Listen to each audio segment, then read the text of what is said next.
அனைவருக்கும் மாலை வணக்கம்.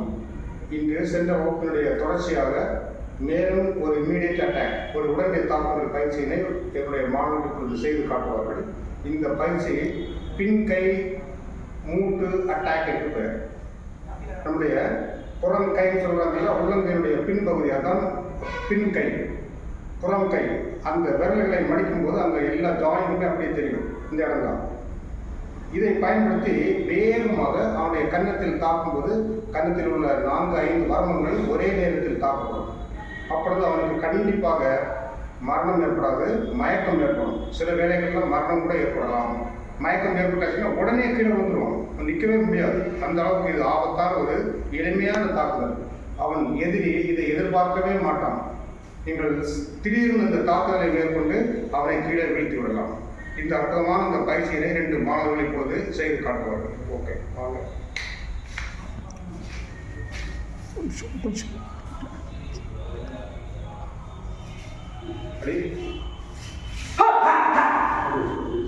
இவ்வளவு பாருங்க, இந்த கையை அடிக்கிற கையை பிளாக் பண்ணிட்டான். இப்பொழுது அந்த உள்ளங்கையுடைய பின்பகுதியில் உள்ள மூட்டுகளை பயன்படுத்தி இந்த தாக்குறோம்.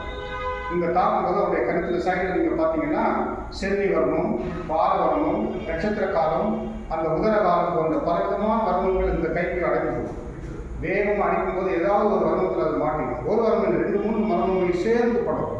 அவ்வாறு படும்போது உடனே அவனுக்கு மயக்கம் வரும், கீழே விழுந்துருவான். அந்த வலி தாங்க முடியாமல் அப்படியே துடித்து கீழே அப்படியே படுத்துவோம்.